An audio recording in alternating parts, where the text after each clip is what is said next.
না, যেখানে যুগ যুগ ধরে চলে আসছে ঈদ মিলাদুন নবী সাল্লাল্লাহু আলাইহি ওয়াসাল্লাম, এটি আপনি আপনার একটি বক্তব্যে অথবা আপনি একটি লেখনীতে অথবা আপনার 2 মিনিটের কলম ধরেই আপনি এই পৃথিবীতে বিশেষ করে পবিত্র ঈদে মিলাদুন নবী সাল্লাল্লাহু আলাইহি ওয়াসাল্লামকে আপনি উড়িয়ে দিবেন। আপনি কি জানেন এটি আমলে মুতাওয়ারিস, এটি চলমান একটি আমল। আল্লাহু আকবার বলেন।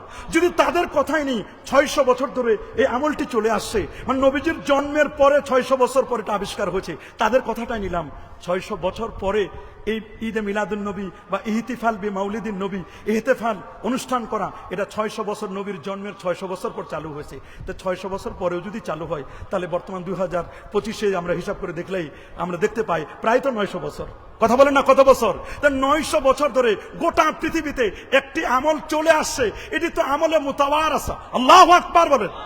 এটি তো চলমান চলে আসতেছে। সুতরাং কোনো একটি বছর পাওয়া যায় নাই যে এবছর সারা পৃথিবীতে ঈদে মিলাদুন নবী উদযাপিত হয় নাই। তো যে আমলটা আমলে মুতাওয়ারিস, এটার জন্য আর অন্য কোনো দলিলের কোনো প্রয়োজনই নাই। কথা বলেন, অন্য কোনো দলিলের আর কোনো প্রয়োজন আছে? যেমন আমরা দেখি, আপনারা জানেন যে তারাবির নামাজ নবীর যুগে 20 টাকার তারাবি এরকম সিস্টেম করে ঘটা করে একেবারে 1 মাস ব্যাপী, এটি ছিল না সিদ্দিক আকবর রাদিয়াল্লাহু তাআলার জামানায় এটি এই সিস্টেমটি চালু করেছিলেন হযরত ওমর ফারুক রাদিয়াল্লাহু তাআলা। তার যুগ থেকে যে চলে আসছে, কখনো বন্ধ হয় নাই। হ্যাঁ, বিরোধিতা করেছে, 8 রাকাতের বিরোধিতা, মানে 20 রাকাতের বিরোধিতা করে 8 রাকাতকে এস্টাবলিশ করার জন্য অনেকেই আদা জল খেয়ে লেগেছিল। আল্লাহর মেহেরবানি, আমলে মুতাওয়ারিস চলমান, এটি সর্বযুগে চলে আসছে, এটাকে আর কেউ বন্ধ করতে পারে নাই। ইনশাআল্লাহ পারবে। জোরে বলুন, পারবে?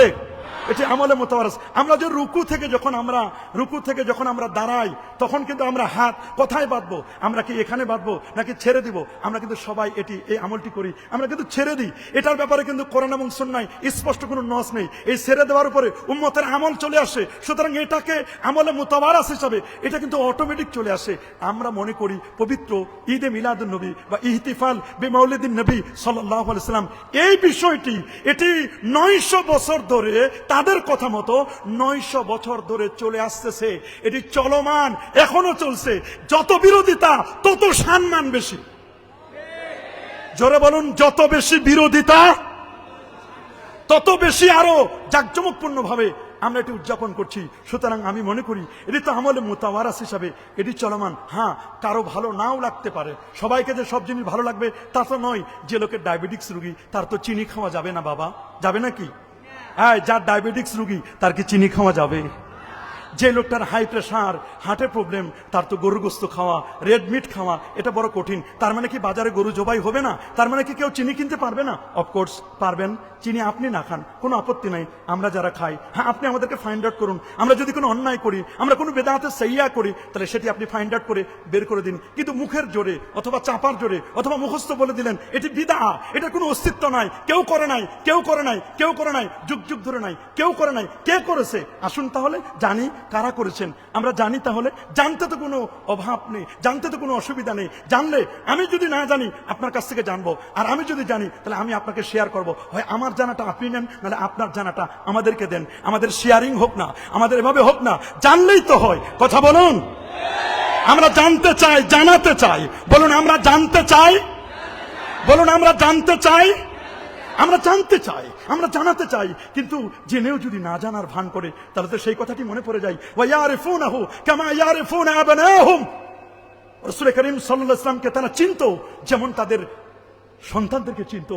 আল্লামা কাজী নাসিরউদ্দিন বাইজাবি রাহমাতুল্লাহ আলাইহি তাফসীরে বাইজাবির মধ্যে এনেছেন রাসূল করিম সাল্লাল্লাহু আলাইহি ওয়াসাল্লামকে তারা কেমন চিনতো। আব্দুল্লাহ ইবনে সালাম তিনি বলে দিয়েছেন, কত সুন্দর করে রাহমাত রাদিয়াল্লাহু তাআলা তিনি বলে দিয়েছেন, আমার সন্তান আমার স্ত্রীর গর্ভে ছিল, এটা আমার সন্তান। এর মধ্যে একটু কনফিউশন থাকতে পারে, প্রবলেম থাকতে পারে, হয়তোবা তার মা খিয়ানতকারী, খানিয়া হতে পারেন, খিয়ানতকারী হতে পারে, কিন্তু আল্লাহ নবী যে সত্য নবী, এতে কোনো ধরনের কোনো সন্দেহ নাই। কি বলেন? কোনো সন্দেহ নেই। যাই হোক, আমরা সেদিকে কথা বাড়াবো না, যেহেতু মূল টপিকসে আমি কথা বলবো, যে কারণে আর বাহিরে ডানে বামে আমি যেতে চাই না। আসুন, আমরা যে শব্দগুলো ব্যবহার করি, ঈদ, মিলাদ এবং নবী, কয়টা শব্দ?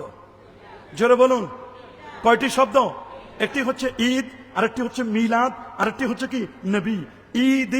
ঈদু মিলাদিন নবী সাল্লাল্লাহু আলাইহি ওয়াসাল্লাম। আসুন তাহলে আমরা জানি ঈদ কাকে বলে। বাবা খুব ভালো করে খেয়াল করে শুনবেন। আপনারা কি শুনছেন আমার বক্তব্য? শোনা যাচ্ছে? ক্লিয়ার? কোনো ভেজাল নেই তো? কথা কি ক্লিয়ার? আলহামদুলিল্লাহ, কথা আমাদের ক্লিয়ার, কোনো ভেজাল নাই।